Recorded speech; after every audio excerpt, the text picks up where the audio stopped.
Vesna, dobar ti dan još jednom.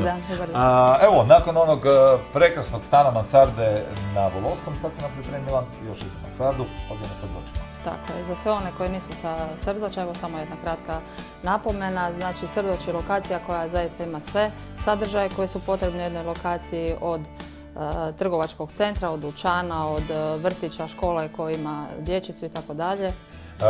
Ono što je odlika ovog stana, lijepi otvoren prostor, spojena blagovonica, kuhinja sa dnevnim boravkom, što znači da ono pruža priliku druženja, obitelji i tako dalje. Lijepa jedna priča. Rekla si mi prije no što smo počeli snimati da imaš još jednu točku na i za ovaj stan jer se sve prodaje nekako u kompletu. Tako je. Stan, znači postoji mogućnost, nije uvjetovano, ali postoji mogućnost da kupite ovako sve kako vidite, dakle kompletno namješteno. Evo to sam htjela reći na samom početku, tako da možete malo bolje popratiti evo i taj namještaj i sve što je ovako. I možda će nekome baš ono to biti točka na i zašto kupiti stan jer se ne moram brinuti oko kupovanja namještaja, trčanja po trgovinama. Eto, to je jedan dodatni adut. Zašto možda baš promisliti da je ovaj stan solucija za vas? Onda pogledati do sada. Idemo na. Evo, prije nego što pokažemo spavaću sobu, samo jedna napomena. Ovdje imamo jednu lijepu veliku kupaonicu. Jako bitno za napomenut, veliki prozor, što je kod svih kupaonica ono jako... I više nego bitno. Vidim kada, dakle mogu se fino relaksirati, odmarati. Slobodno, ali mogu ja prije... sada? Nemoj. Ne, dobro. Sobu, ajmo onda u sobu prije svega. Idemo pogledati ovu spavaću sobu, ovo je veća, dakle spavaća soba sa kompletno namještena kao što smo rekli, veliki ormar, dnevnog svjetla zaista dosta, normalno veliki prozor.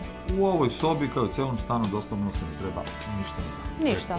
Sve spremno za dalje. Dakle, ovdje mi skrivaš još nešto? Da, ovo je još jedna spavaća soba, sadašnji vlasnici koriste je kao radnu sobu, teretanicu. Vidim teretanicu, da. Baš mi to treba.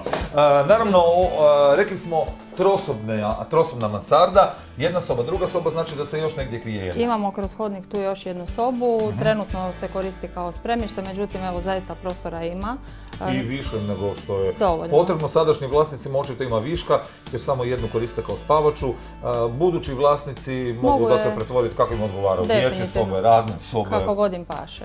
Ovaj stan ima i devanicu i parkirno rezervirano mjesto. Što je evo zaista važno, to parkirno mjesto, vječna borba oko... O da, tu se ljudi počnu čepat neku dobu.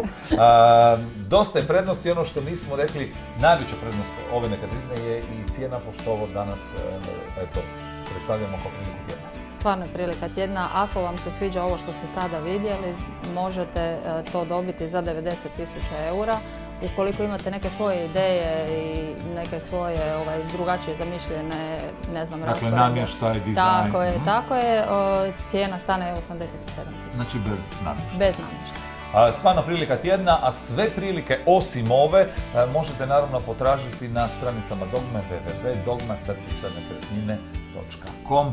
Hvala lijepa na našem druženju. Nadam se da ćemo se ponovno negdje sresti i prirebi nam ponovno nekakve delikatese. Naravno, hoću, molim.